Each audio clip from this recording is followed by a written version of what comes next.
Welcome to Beauty Book Club. We are kicking this off with FacePaint by Lisa Eldridge. I've selected this book because she too is a pro makeup artist with a love and fascination for vintage beauty.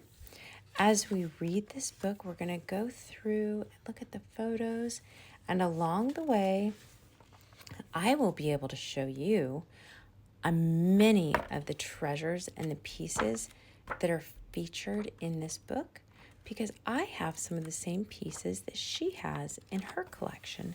But she's done a beautiful job telling us about the history of beauty. So this is the first one. We're going to start with an edited portion of the introduction, and then we're going to keep moving on. This segment's going to be 10 minutes long, and we will get through the introduction and the prologue. So here we go. Although we've been painting ourselves in a variety of ways for thousands of years, the reasons why and how we wear makeup in the 21st century have changed dramatically. Now, when we put on our makeup, we have literally hundreds of trends and styles to choose from. There's a full spectrum of color and a multitude of affordable and not so affordable products at our fingertips, with the freedom to use these products as we want without censure, something that was not the case until fairly recent times. But to really understand how painting our face has evolved into a fine art, we need to look back and track our ever-evolving relationship with makeup, tracing the journey that has led to beauty becoming the multi-billion-dollar industry it is today.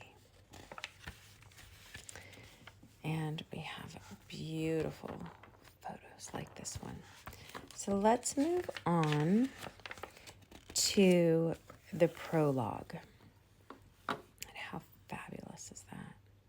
Nothing like a little red, black, and white, right? The modern definition of cosmetics, according to the U.S.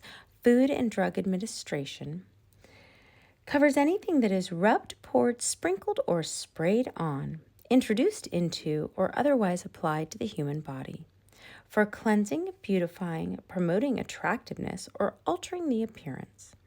Going by this definition, we've been altering our skin with paints and oils and dabbling in artistry and artifice since the Ice Age. But what draws our desire to paint ourselves? Anthropologists believe that the very first instances of face and body painting would have been a form of protection from the elements or used as camouflage or as part of a ritual. Large quantities of red ochre paint, a pigment that takes its reddish color from the mineral hematite, discovered in excavations in South African caves, are estimated to date back 100 to 125,000 years ago. The fact that there are no cave paintings or decorated artifacts at these sites has led archaeologists to believe that the paint was used to adorn the face and body, prehistoric cosmetics, as Stephen Mithin, professor of archaeology and anthropology at Reading University, describes them. We know that paint was also used to instill tribal allegiance and to scare the opposition.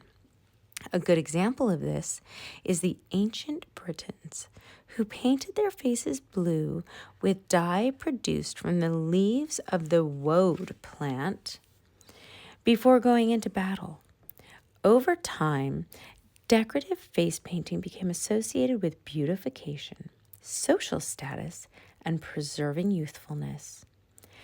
And from the 18th century onward, more closely linked to fashion.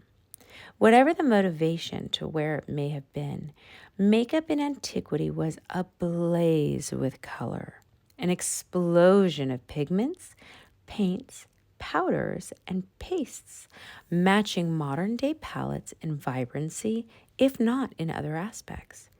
Makeup wasn't something that you could just pop out and buy on a whim. It had to be carefully prepared from often complex recipes. It's hard to imagine today, But only in the past 100 years or so have we begun to develop and use cosmetics outside the basic ancient palette of red, green, black, yellow, blue, and white. The natural world provided everything needed for the ancient makeup bag. Ingredients like chalk, manganese dioxide, carbon, lapis lazuli, copper ore, and red and yellow ochre were used to adorn and embellish in every corner of the globe, from the Aboriginals and tribes of Papua New Guinea to the earliest civilizations of Mesopotamia and Egypt, suggesting that painting our faces is as much a part of human nature as the need to eat and sleep.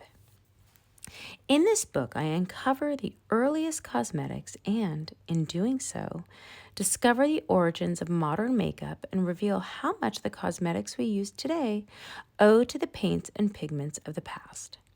The history of makeup is an enormous, unwieldy topic covering thousands of years, and there's a huge amount that we can only guess at. We're lucky that archaeological discoveries, along with references in art and literature, have allowed us to piece together a good understanding of makeup practices throughout history.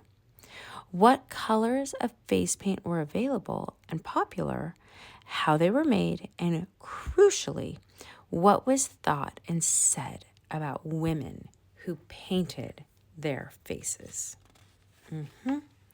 And as we know, women were severely judged by what they did and did not wear, and this travels from hair to makeup to fragrance and beyond. In the next chapter, we are going to talk about the ancient palette. So, if you like the start and you're ready for more, share this with your friends. The more subscribers that we have, the more I will continue to read. This is a new venture, and I appreciate your support. So enjoy and get ready for section 1, the ancient palette, coming up next.